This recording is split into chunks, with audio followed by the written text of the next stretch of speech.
증인들에서 부활을 이제 증명하기 위해서 살아있는 예수님의 이제 12제자 500여 명의 제자들과 또 선지자들과 그리고 또 동생 야고보 형제 친족 그 다음에 모든 그 제자들에게 또 사도 바울에게 이제 나타나셨다고 증명해 보이셨잖아요.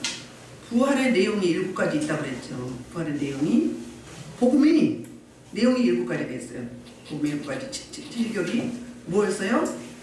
예수님의 신성, 예수님의 인성, 그 다음에 동정녀 마리아 탄생, 동정녀 탄생하신 예수님, 그 다음에 삼위 하나님 중에 성자 예수님, 그 다음에 십자가의 죽으심, 그 다음에 부활하신 예수님, 그 다음에 다시 오실 예수님. 이게 복음의 내용이에요.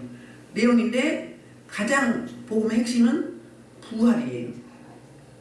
부활이 없으면 우리가 좁은 길 갈 필요도 없고요. 여기 이렇게 예배 드릴 필요도 없어요. 그냥 자기 살고 싶은 대로 내 소견에 오른 대로 살면 되는 거예요. 여타 종교하고 똑같은 거죠. 그래서 오늘도 이제 더 깊이 들어가면서 이제 오늘은 그러면 만약에 부활이 없다면, 그러니까 그 당시에 이원론적인 사상이 있었어요. 영은 그대로 영혼이 있고 육은 죽으면 어떻게 된다? 그걸로 끝난다. 소멸된다. 그렇게 그 헬레니즘들이 그렇게 여겼어요. 그래서 고린도 교회에 부활을 부인하는 성도들이 많이 생긴 거예요. 그래서 이 12절에 그리스도께서 죽은 자 가운데 다시 살아나셨다 전파되었거늘 너희 중에 어떤 사람들 어찌하여 죽은 자 가운데서 부활이 없다 하느냐. 그러니까 이 땅에서 가장 두려운 게 뭐죠? 죽음이에요. 이 땅에 죽음을 이겨낼 자나 단체나 어떤 누구도 없어요. 다만 있다면 예수 그리스도 그분밖에 없죠. 사망 권세를 이기셨단 말이에요. 승리하신 거잖아요. 부활이 없다면 우리는 가장 여기 설명하겠습니다. 그래서 13절부터 19절까지 부활을 부정하면 생기는 일, 그러니까 그 부활의 확실성과 그 다음에 그 역설적으로 이제 설명을 해 나가거든요. 6가지로 설명을 하고 있어요. 첫 번째가 13절 먼저 있고, 만약 죽은 자의 부활이 없으면 그리스도도 다시 살아나지 못하셨으리라. 그러면서 이제 설명을 해요. 첫 번째 설명이 그리스도께서 만일 다시 살아나지 못하면 우리가 전파하는 것도 뭐다? 우리가 전하는 것도 헛것이고, 그 다음에 우리의 믿음도 헛것이고, 그러니까 헛일 한다 이거죠. 쓸데없는 일 한다, 헛것이다. 첫 번째는. 그리고 이제 그러니까는 두 번째 15절 또 우리가 하나님의 거짓 증언을 판 거짓말쟁이, 전하는 것도 믿음도 헛것인데 우리는 거짓말쟁이다. 우리가 하나님이 그리스도를 다시 살리셨다고 증언하였다는 것은 거짓말이다. 그리스도의 부활이 없다면, 만일 죽은 자가 살아나는 일이 없으면 하나님이 그리스도를 살린다 못 살린다? 못 살린다. 그게 15절 하반절과 16절이 세 번째 설명이에요. 만일 죽은 자가 다시 살아나는 일이 없으면 그리스도도 살아나신 일이 없어요. 누구 때문에 부활하신 거예요? 우리 때문에. 예수 그리스도를 십자가 부속을 믿는 우리 때문에 뭐 하려고? 의롭다 하시기 위해서. 의롭다 하시기, 로마서 4장 25절 볼게요. 의롭다 하시기 위해서 우리를, 의롭다는 뭐라고 했어요? 의롭다 하면 뭐였어요? 무죄, 죄 없다. 그게 의롭다함이에요. 볼게요. 예수는 우리가 원하는 것 때문에 내주이 되고 또한 우리를 의롭다 하시기 위하여 살아나십니다. 우리 죄 때문에 우리 대신에 값을 치러주시고 그리고 죽어주셨죠. 그리고 우리 죄 없다, 무죄 판결을 받기 위해서 예수님이 다시 살아나셨다는 거예요. 자, 17절 그리스도께서 다시 살아나신 일이 없으면 너희 믿음도 헛되고, 자, 너희가 여전히 죄 가운데 있을 터이요. 이게 몇 번째? 네 번째. 그러면 우리가 죄 뭐 없다고요? 지금 우리는 의롭다면 입었죠. 무죄예요. 근데 예수님 부활하지 않았다면 어떻다고요? 우리 죄가 그대로 있다. 그러니까 제3의 용서도 없다. 제 용서가 없다는 이야기예요. 그리고 이제 18절 또한 이건 무슨 이야기냐면 알아. 응? 바로 이제 그 결과를 이야기해요. 그리스도 안에서 잠자는 자도 멸망하였으니 망했다는 거예요. 잠자는 자도 부활해요? 안 해요? 해요. 부활하는데 예수님 부활 안 했으면 죽는 걸로 끝나버리는 거예요. 이게 몇 번째? 5번째 설명. 잠자는 자도 그냥 그대로 가는 거야. 똑같아. 다 안 믿는 사람이나 예수 믿는 사람이나 똑같은 거죠. 응?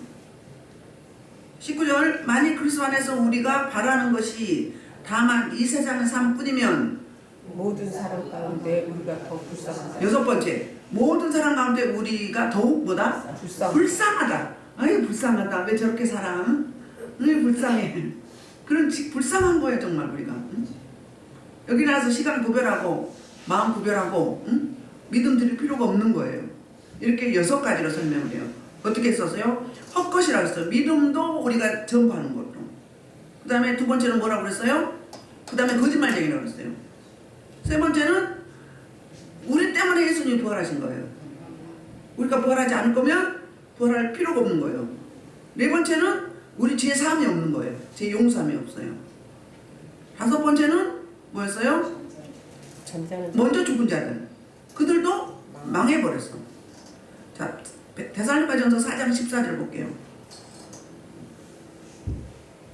우리가 예수께서 죽으셨다가 다시 살아나심을 믿을 때에 그와 같이 예수 안에서 자는 자들도 하나님이 그와 함께 데리고 오시리라. 그러니까 죽으셨다가 살아나심을 믿는 자들에게 이와 같이 예수 안에서 자는 자들도 하나님이 그와 함께 데리고 오시리라. 아멘. 잠자는 자들. 그러니까 부활할 때 누가 먼저 부활하죠? 잠자는 자들. 먼저 죽은 자들이. 먼저 죽은 자들이 예수 믿고 죽은 자들은 부활을 믿는 자들은 어떻게? 거룩한 몸으로 영화체로 신령한 몸으로 변화되고 그 다음에 살아있는 자가 역시 신령한 몸으로 영화체로 변화되고요. 3번째로 이제 안 믿고 죽은 자들 그 사람들은 신령한 몸으로 부활될까요? 죽었던 그 몸 그대로 부활하는 거예요. 거룩하게 할 필요가 없는 거예요. 왜? 끝장나니까 쓰임받 받아야 되니까. 그 차이점이 있죠. 그리고 6번째는 뭐예요? 우리는 모든 사람 가운데 불쌍하다. 불쌍하다.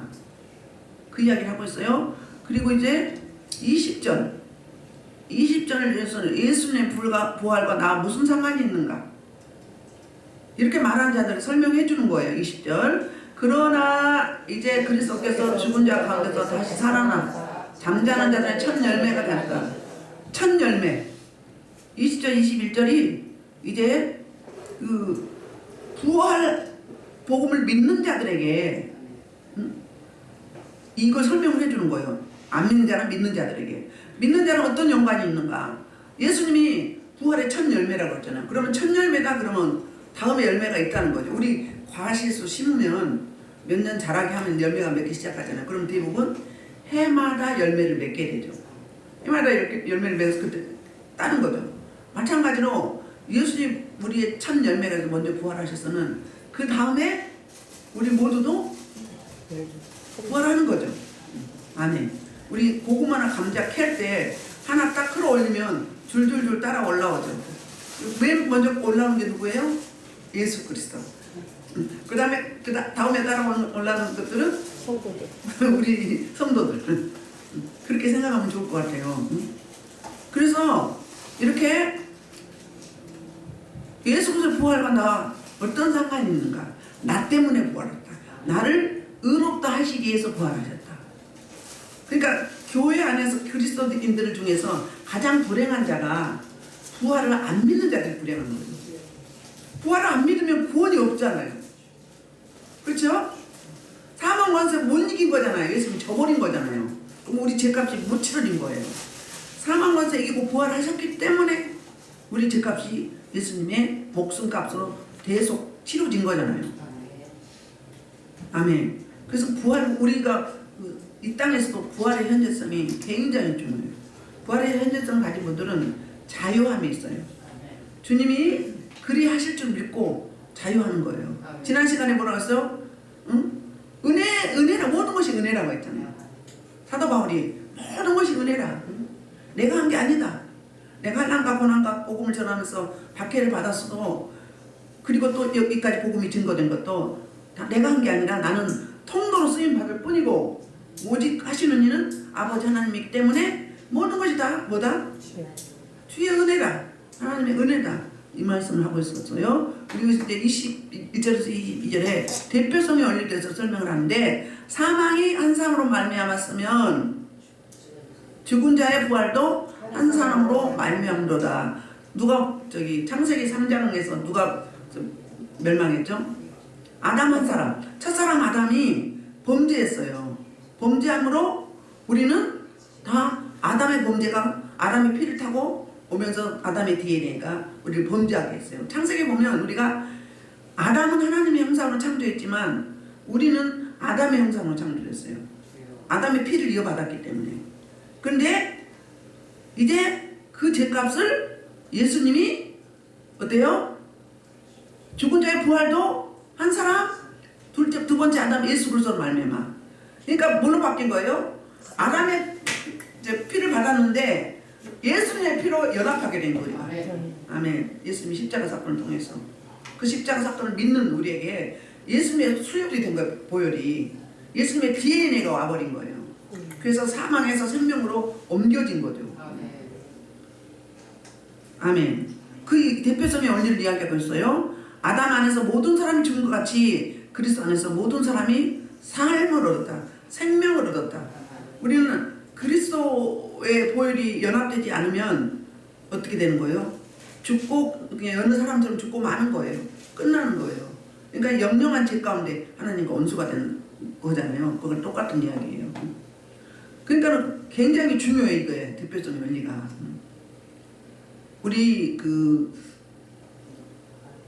고린도전서 6장 14절 한번 볼게요. 고린도전서 6장 14절. 우리가 예수께서 죽으셨다가 다시 살아나신 믿을진데 이와 같이 예수 안에서 자는 자들도 하나님이 그 함께 데리고 오시리라. 하나님이 주를 다시 살리셨고 6장 14절 또한 그의 권능으로 뭐다? 우리도 살리셨다. 예수님을 살리셨고 그 다음에 우리를 살리셨다. 그럼 예수님을 살리신 건 뭐예요? 누구 때문에? 우리 때문에. 우리를 살리기 위해서. 아멘. 자, 23절부터 25절까지 예수 그리스도의 그 사역이 어떻게 이제 완성되는, 그러니까 그 사역의 완성을 보는 것처럼 이야기를 하는 거예요. 지금 현재형으로 가져왔어. 이게 23절 시작. 그러나 각각 자기 차례대로 대리니 먼저는 천륜을 그리스도요, 다음에는 그가 강림하실 때 그리스도에 속한 자요, 그 후에는 마지막이니 그가 모든 통치와 모든 권세와 능력을 멸하시고 나라와 아버지 하나님께 바칠 때라. 그러니까 순서를 이야기하죠. 예수님 먼저 강림하시고 나서는 잠자는 자들, 그 다음에 성도들, 그 다음에 안 믿는 자들, 그렇게 그러니까 한꺼번에 열당하고 되는 게 아니라 점진, 그러니까 시간차를 두고 이제 부활하게 하시는 거죠. 이 마지막 이거는 뭐죠? 텔로스인데요. 종말의 때를 이야기해요. 마지막, 종말, 그날, 이게 다 종말을 이야기하는 거예요. 그래서 예수님의 사역이 원래 하나님 나라였는데 하나님 아담의 범죄 때문에 사단에게 내주면서 빼앗겼잖아요. 빼앗겼는데 예수 그리스도를 통해서 뭐 하는 거예요? 다시 하나님 나라로 회복시켜서 하나님께 올려드리는 게 예수님의 사역이에요. 그러니까 타락한 이 땅을 다시 회복해서 올려드린 거죠. 그러면 우리도 마찬가지잖아요. 그 이야기를 하고 있고요. 이제 25절 그가 모든 원수를 그 발 아래 둘 때까지 반드시 악노릇하시리니, 그 뭐예요? 그가 누구예요? 예수님이에요. 그 발 아래 예수 그리스도를 말하는 거예요. 둘 때까지. 그러면 사망을 모두 제압하는 거예요. 죄와 사망을. 그래서 악노릇 하시면서 그걸 하나님께 올려드리는데, 바로 이제 그 종말 때 이 세상의 모든 그 악한 세력들을 발 앞에 이제 딱 둬버려. 두면 어떻게 해요? 발 앞에. 계시록에서 뭐죠? 이렇게 발로 밟아버렸죠. 뭐였어? 그게 무슨 표현이었죠? 계시록에서? 철장 권세로 발 앞에 깨뜨려 버리잖아요. 말라기 4장 3절인가요? 발 앞에 죄를 만든다고 하잖아요. 그러니까 발로 확 밟아가지고 묵사발을 만들어버리는 거예요. 다시 일어나지 못하도록 끝장내버리는 거예요. 이게 그리스도의 사역이에요. 그러니까 언제까지 모든 악한 세력들을 다 이제 발 앞에 그러니까 심판할 때까지 그 말하는 거예요. 그러니까 그때까지는 예수 그리스도 통치 사역이 끝났다 안 끝났다? 안 끝났죠. 남아있죠. 언제예요? 재림하셔서 하실 예수님의 사역을 이렇게 말하고 있어요. 그래서 우리는 마라나타 신앙이 되어야 한다고 하잖아요. 정말 신앙, 영혼의 때를 늘 준비하고 오늘 천국 갈지 몰라. 주님 부르시면 가야 되는데 아니요 좀 이따 이거 안 했거든요. 주님 앞에 가서 할 말이 없어요. 이거 좀 하고 가게 해주세요. 안 된다는 거예요. 타협이 안 돼. 사역이 끝나면 사명이 끝나면 부르시면 주님 할렐루야 하고 가야 돼. 그 준비가 돼 있어야 돼요. 이번에 우리나라에 어려운 일이 있었잖아요. 그런데 백성들이 젊은이들이 나서가지고 쉬운데 우리나라 희망이 있어요. 시험 보는 고3생들도 나왔다고 그러더라고요. 그게 희망이 있어요. 왜? 나 편한 거 생각하면 그렇게 하겠어요? 눈물 흘리는 분들이 많더라고요. 그들을 보고 부끄럽기도 하고. 다시는 이런 일이 있으면 안 되겠죠. 그래서 이제 나중에 맨 나중에 멸망받을 원수는 누구라고 이야기해요? 사망이다. 그러니까 악한 세력들은 사망이지만 우리는 뭐예요? 생명이에요. 상급 심판을 받아요. 그러니까 극명하게 구원받은 자와 구원받지 않은 자가 그때 갈라지는 거죠. 이 땅에서는 비슷비슷해요. 다만 내면에 뭐가 있어요? 기쁨, 자유함, 복음을 누림 이게 있는 거잖아요. 그렇다는 거죠. 27절 보면 27절 만물을 그의 발 아래 두셨다 하셨으니 만물을 아래에 둔다 말씀하실 때 만물을 그의 아래에 두시니까 그 중에 들지 아니한 것이 분명하도다. 무슨 이야기를 하죠? 바로 그 만물, 그러면 우주 만물 하나님이 창조하셨죠. 창조하시고 만물을 다스리죠. 하나님께서. 그리고 만물을 어떻게 했어요? 발 아래 두셨다. 그럼 뭐예요? 사단, 마귀, 원수, 사망, 제약 이런 악한 세력들은 발 앞에 심판하신다는 걸 이야기하고요. 그러니까 그 중에 들지 않은 것이 하나도 없는 거예요. 이 땅에. 하나님 창조하시면 누가 주인이에요? 하나님 창조하시면 하나님 주인이에요. 그러니까 만물을 창조하시고 만유해 주시다 이야기는 뭐예요? 만물을 초월하신다는 거예요. 이 땅에 눈에 보이는 거, 보이지 않는 거 다 초월하신 거예요. 다 다스리고 계시는 거예요. 나라 대 나라도 다스리고요. 나라 대 나라도, 그리고 또 모든 생명과 사망도 다스리고 우주 만물 모든 걸 다 다스리는 분이 그분이시죠. 그래서 28절 창조주 하나님 다시 한번 설명하는데 만물을 그에게 복종하게 하실 때는 아들 자신도 그때 만물을 자기에게 복종하게 이에게 복종하게 되리니 이는 하나님이 만유해 주셔서 만유 안에 계시게 하심이라. 그러면 지금 본체는 어때요? 똑같잖아요. 삼위 하나님 본체는 똑같아요. 그래서 각자 개별적이에요. 사역이 달라. 역할이 달라요. 그래서 하나님은 계획하시고 성부 하나님은 실행하시고 예수님이 실행하시고 성자 예수님은 성령 하나님은 실행할 수 있도록 돕는 역할을 하죠. 근데 개별적이에요. 간섭하지 않아요. 그러나 통일성이 있어요. 삼위 하나님. 다 질서 있게 움직이는 거예요. 터치하지 않아요. 얼건하지 않는다는 거예요.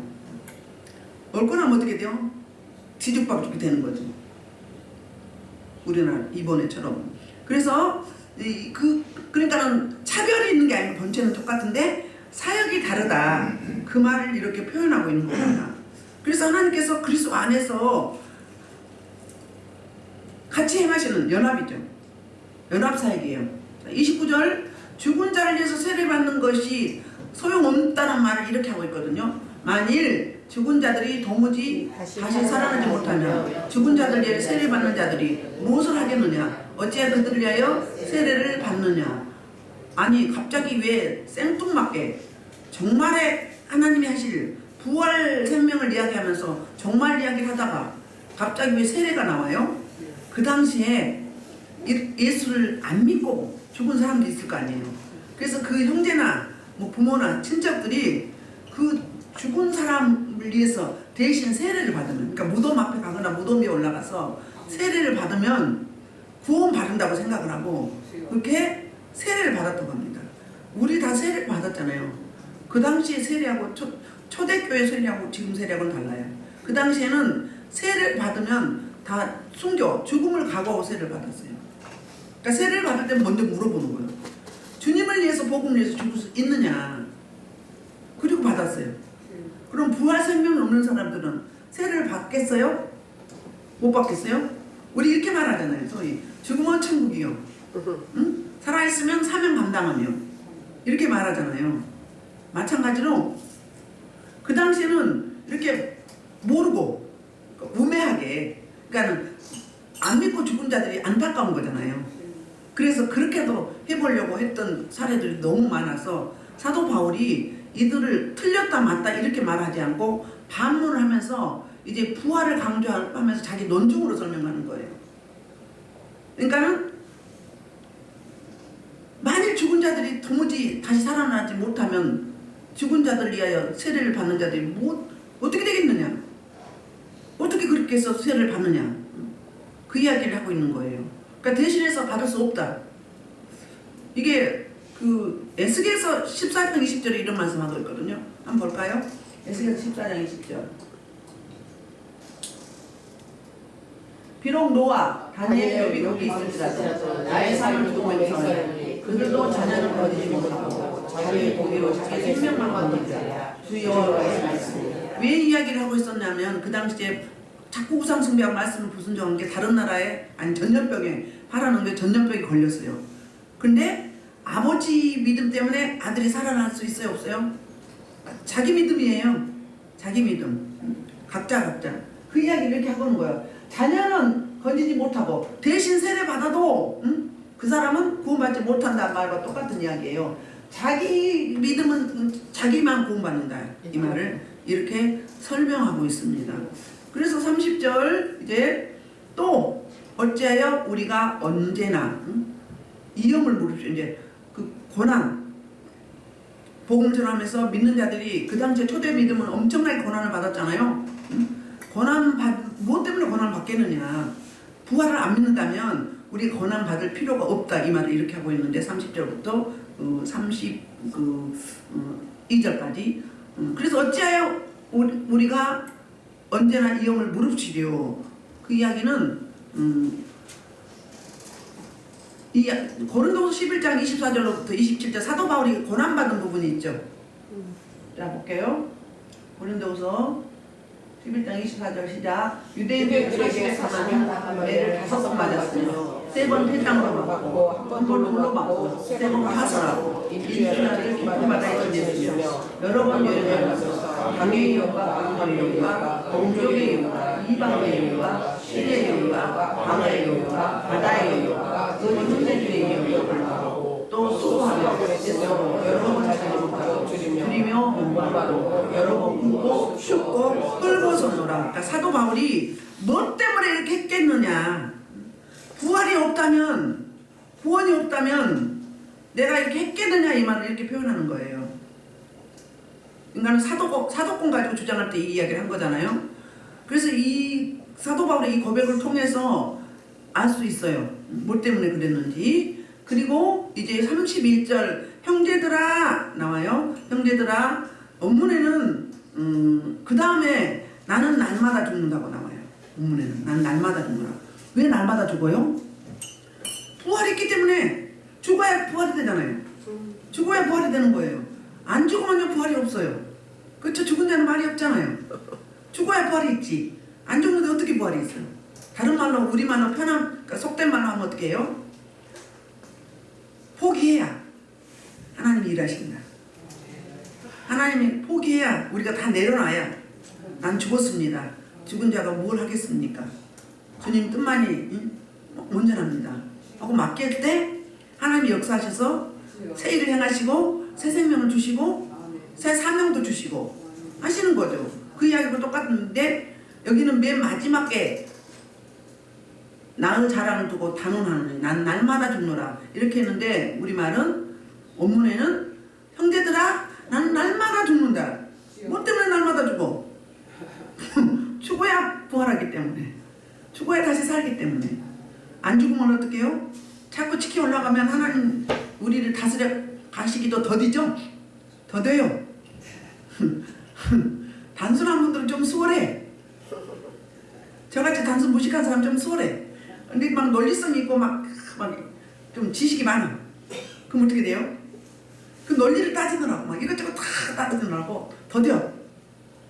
그 이하고 똑같은 거예요. 안 죽으니까 못 살지. 죽어야 부활이 있는데. 근데 우리는 빳빳이 살려고 그래. 주여 죽여주시옵소서. 나도 있다. 나도 있어요. 그러면서 이 31절의 설명은 32절에서 해요. 내가 사람의 방법으로 에베소에서 맹수와 더불어 싸웠다면 내게 무슨 유익이 있으리요? 그러니까는 원영국장에서 그 사자들 며칠씩 일주일씩 굶기고 나서 믿는 사람들을 박해하느라고 간중석에 다 있어. 응? 이 왕과 모든 방백들이 권력자들이 구경하러 나왔어요. 거기서 믿는 자들을 그 운동장에 놓는 거예요. 그러면 사자밥이 되는 거잖아요. 이 당시에 고린도전서를 쓸 때 사도 바울이 에베소에서 사역했어요. 그래서 이 이야기를 하는 거예요. 에베소에서 맹수와 더불어 싸웠다면 내게 무슨 유익이 있으리요? 응? 죽은 자가 다시 살아나지 못한다면 내일 죽일 텐데 먹고 마시고 그냥 내 하고 싶은 대로 캐싸라 짜라. 우리나라에 그런 노래 있잖아요. 노세 젊어서 노세. 에너지 있고 힘 있을 때 쾌락적으로 응? 내 하고 싶은 대로 사는 거잖아요. 젊었을 때 에너지 있을 때 하나님 일 해야지. 충성하고 헌신하고 복음 전해야지. 그런데 우리는 대체로 다 그렇진 않지만 내일 다 하고 정년퇴직하고 나이 먹으면 애들 다 키워놓고 응? 손자 다 키워놓고 그러고 나면 이제 80, 70 후반, 80, 90 되는데 하나님 일 위해서 뭘 하겠어? 기도밖에 더 하겠어? 기도도 체력 딸리면 못해요. 오래 못 앉아있어. 엉덩이 베겨가지고. 그때가 되기 전에 부활의 주님을 바라보면서 우리는 믿음의 선진들의 가는 길. 믿음은 바라는 것이 실상이며 보지 못한 것의 증거니. 믿음의 선진들이 뭘 바라보고? 상을 바라보고 앞으로 전진했어요. 그러니까 뭐가 있기 때문에 내가 이러다가 죽어도 밖에 피 받다가 죽어도 부활이 있기 때문에 부활 생명이 있기 때문에 이거 두려워하지 않는다. 우리 믿음의 선진들 예수님의 제자들과 사도들 사도 요한은 안 죽고 다 죽었어요. 사도 요한도 어땠어요? 팔팔 끓는 가마솥에 집어넣었는데 죽어야 되는데 안 죽는 거예요. 그러니까 로마 형제가 질려서 무서워가지고 밤모섬을 보낸 거예요. 그럼 그 사도 요한은 사명이 있으니까 펄펄 끓는 가마솥에서 살아나서 뭐 쓰게 하려고? 요한계시록을 쓰게 하려고. 그리고 에베소 교회에 사명이 좀 남아있었나 봐요. 이렇게. 그러니까는 이 모든 것이 부활이 없다면 우리가 하는 신앙 행위, 복음 전파하고 기도하고 응? 좀 구별하고 경건의 삶을 살고 거룩을 지키려고 몸부림치고 말씀 정하고 이거 다 섞을 것이라는 거예요. 다 잘못된 것이라는 불쌍하다는 거예요. 부활 복음이 확실하게 좀 들어오나요? 확실하게 들어오나요? 가장 불행한 사람이 교회 안에 부활을 안 믿는 그 사람은 구원 없죠. 종교인이죠. 자기 만족을 위해서 사는 거잖아요.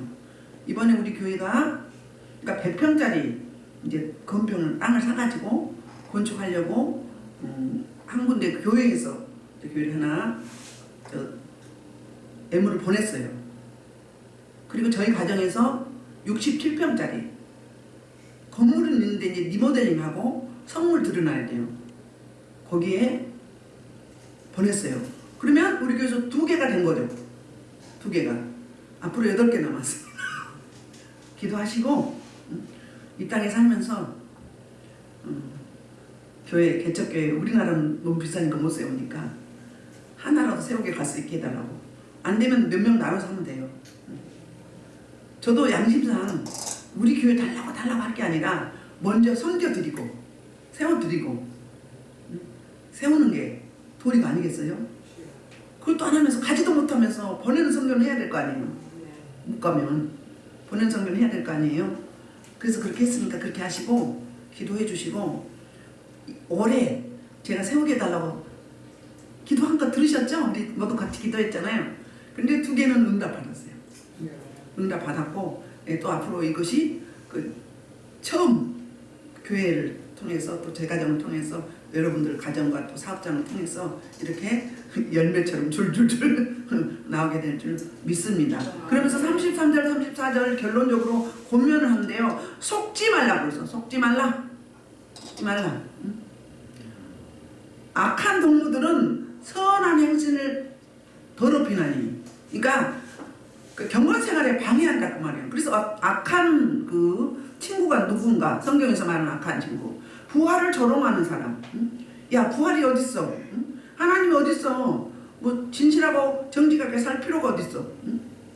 수고하고 애쓸 필요가 뭐 있어? 그냥 먹고 마시고 재밌게 살면 되지. 이렇게 부활을 조롱하고 비웃는 사람이 뭐다? 악한 친구다. 악한 동무다. 그 말이에요. 가끔 그런 얘기 듣잖아요. 아니 예수를 믿어도 제대로 믿지 그렇게 유난스럽게 믿어. 응? 적당히 믿지 그러는. 적당히 믿지. 하나님 앞에 갔을 때 적당히가 있어요? 너 그때 뭐 했니? 하면 할 말이 있어요? 유구무원입니다. 할 말이 없습니다. 그렇잖아요. 적당히가 어딨어. 그래서 우리 11조들 모든 예배 때마다 다 나오시고 기도하는 분들 얼마나 감사한지 몰라요. 직장 다니는 분들 집에서 하시죠. 그래서 이런 친구들에게 속지 말라는 거예요. 넘어가지 말라는 거예요. 이게 유혹이에요. 그 사람을 통해서 사탄이 역사하는 거죠. 이런 친구들은 우리 성도들이 부활신앙을 믿고 바른 길 선한 길로 가지 못하도록 자꾸 방해하면 그거예요. 선한 행실을 더럽히는 거다. 이 말을 그렇게 하고 있어요. 그러니까 친구도 구분해서 잘 사귀어야 되겠죠. 친구 따라 강남 간다고 하잖아요. 그 친구를 보면 누구를 안다고요? 그 사람을 안다고 그랬어요. 그러니까는 서로 땡김이 있어요. 부부도 마찬가지고. 여기 비슷한 사람끼리 어울리는 거예요. 편한 거예요. 결혼하는 배우자들 시가와 친가를 비교해보세요. 영적 줄기가 똑같아요. 내용이. 그러니까 만나는 거예요. 그러니까 기독교는 네 것도 내 것, 내 것도 내 것. 나만 하면 돼요. 나만. 최근에 어떤 분하고 통화했는데 제가 강대상에 보이는 것은 누구 거라고요? 각자 자기 거예요. 빛이 강하니까 빛이, 어둠이 드러나는 거예요. 어떤 사람들이 여기 오다가 멀쩡했는데 막 몸이 돌아가고 막 그 뭐죠? 지적장애처럼 되는 사람도 있어요. 빛이 강하니까 막 못 오려고 그래요. 안 오려고 그러면 도망가려고 그래요. 빛 앞에 오니까 마찬가지로. 그런데 하물며 여기서 보인다. 여기도 그런데 여기는 어떻게 될까요? 누구 거예요? 담임 목사 거예요? 누구 거예요? 자기 거예요. 하나님이 왜 보여줄까요? 네 상태가 이러니? 물리치고 복음이 아니라 바로 서라. 이 메시지입니다. 꿈을 꿀 때 여러분 상태를 보세요. 꿈을 꿀 때 내가 어떻게 하고 있는지. 악한 일이 나를 덮치려고 달라들었어. 그러면 막 도망가. 도망가는 잘하는 거야. 근데 어떻게 해야 돼요? 확 물리쳐야 돼. 떠나가 이 더러운 귀신아. 응? 떠나가 예수 보여! 해야지. 성령의 불. 근데 막 가만히 있어. 그럼 내 상태가 지금 무장됐다 안 됐다? 내 상태를 보여주는 거예요. 뭐 하라고? 적용하라고. 내가 지금 깨어있는지 아니 그냥 다 맥놓고 있는지 다 오픈마인드 하고 있는지 다 어서 오시오. 모두 오세요. 귀신도 오시고 사당도 오고 다 오세요. 다 오세요. 적군도 오고 응? 성령도 오시고 다 오세요. 그럼 그렇게 되는 거예요. 그 어떻게 적용한다? 어떤 일이든지 나를 적용하는 게 좋습니다. 마지막으로 이제 이번에는 33절은 속지 말라. 44절은 깨어 있으라 그래요. 깨어 의를 행하고 죄를 짓지 말라. 하나님을 알지 못하는 자가 있기로 내가 너희를 부끄럽게 하기 위하여 말하노라. 어디서는 부끄럽지 않게 하기 위해서 편지를 썼다고 이야기하죠. 사도 바울이 고린도전서에서. 여기서는 부끄럽게 하기 위해 말하는 그 말하고 똑같은 거예요. 뭐 하려고? 나의 영적 현주소를 보여주기 위해서 환상으로든 꿈으로든 보여주는 거예요. 말씀도 마찬가지죠. 말씀도 뭐 회개해라 뭐 이런 말씀을 깨어라 근신하라 그러면 잘하고 있는 거 못하고 있는 거예요. 못하고 있는 거예요. 일어나라. 그럼 뭐 하고 있는 거예요? 주저앉아 있는 거예요. 말씀으로나 꿈으로나 환상으로 똑같은 거예요. 메시지가. 그러니까는 이번에는 깨어있으면 어떻게 되는 거예요? 내가 딱 무장하고 있기 때문에 적인지 아닌지 알게 되죠. 분별이 되죠. 그래서 베드로전서 5장 8절에서 근신하라 깨어라 우는 사자가 삼킬자를 찾아서 두루 다닌다고 그러죠. 자기 머물러 살 곳을 찾는 거예요. 깨어있으면 들어온다 못 들어온다? 그래서 보혈 성령이 불러 어디서 그냥 떠나가라고 하면 이거 무서워 운매 기주고 하고 가버려요. 그러니까 내 상태가 어떤지 꿈을 통해서 말씀을 통해서 환상을 통해서 보여주는 거예요. 또 기도할 때도 말씀하시죠. 보여주기도 하죠. 그게 똑같은 이야기예요. 그러니까 하나님이 그 사도 바울이 그 하나님을 알지 못하는 자가 있다 그 이야기는 뭐예요. 네 주변에 너의 영적 경건 생활을 방해하는 자들이 있는데 이렇게 말하면 뭐예요? 부끄럽게 하는 그 이야기는 수치 주려고 그게 아니라 네 상태를 알고 대비하라는 거지. 무장하라는 거지. 말씀과 기도로 무장하라는 거죠. 데살로니가서 5장 6절에서 8절에 이렇게 권면하고 있어요. 마무리하겠습니다. 그러므로 우리는 다른 애들과 같이 하지 말고 오직 깨어 정신을 차리라. 하는 자는 변해자고 취하는 자는 변해치라. 우리는 낮춰서 갈 텐데 정신을 차리고 믿음과 사랑을 하시며 주시고 구원의 소망을 키우고 다 무장하라 그 말이에요. 깨어서 무장하라. 그러니까 잔다 그 이야기는 뭐예요? 그냥 딱 무방비 상태인 거잖아요. 근데 깨어있으면 뭐 하는 거예요? 도둑이 들어오는 거 알죠? 조건이 오는 거 알잖아요. 그래서 그런 사람들은 그런 자들, 자는 자들, 취하는 자들 내버려 둬. 근데 우리는 어떻게 해야 된다? 정신을 차리고 믿음과 사랑의 호심력을 붙이고 구원의 소망을 투구로 쓰지 않고 우리 내면을 어떻게 하라는 거예요? 이게 다 내적이잖아요. 내적 투구만 저거죠. 나머지는 다 뭐예요? 우리 마음을 잘 다스리라. 사단에게 마음을 주는 것도 또 성령님께 마음을 드리는 것도 우리 내면이 있는 거잖아요. 내면의 무장을 잘 알아. 그럼 저절로 구원의 투구는 써진다 안 써진다? 써지게 되는 거죠. 내면이 그렇게 중요하다. 그래서 오늘 부활복음을 저와 여러분과 나눴는데 몇 가지 설명했어요. 설명을 6가지로 했어요. 부활이 없다면 믿음도 전파하는 것도 없고시고 부활이 없다면 뭘 또? 거짓말쟁이고 우린 거짓말쟁이고 또 부활이 없다면 예수님이 살아날 필요가 없었다. 부활이 없다면 뭐예요? 여전히 제 가운데 제사함이 없다. 의롭다 하심을 입을 수 없다. 또 부활이 없다면 뭐였어요? 잠자는 자도 그냥 망했다 할 것이다. 그 다음에 부활이 없다면 불쌍하다는 거예요. 불쌍하다. 그래서 믿음의 선진들이 환난과 고난과 고통과 박해를 받아가면서 목숨을 걸고 그래도 포기하지 않고 복음을 전파하고 경건생활하고 신앙생활을 했던 것은 뭐 때문에? 부활했기 때문에. 내가 지금 죽어도 하나님이 다시 살리는 영원한 생명이 있기 때문에 그랬다고 이렇게 말씀하고 있습니다. 마지막에 뭐라고 했어요? 그러니까 악한 동무들과 함께하지 말고 그들을 멀리하고 깨어서 뭐하라? 무장하라. 하나님의 전신갑주를 입으라. 그 말하고 똑같은 이야기를 저와 여러분에게 이 시대에 이렇게 하고 있습니다. 지금 말씀하신 거는 33절 3절 다 현재예요. 현재예요. 그리고 앞으로 언제까지? 천국 갈 때까지, 호흡이 끝날 때까지 그렇게 무장을 하라. 그리고 적들이 못 들어오게, 등 못하도록 하라. 이런 말씀을 하고 있습니다. 오늘 이 말씀을 놓고 주일 참 1분만 기도하시겠습니다.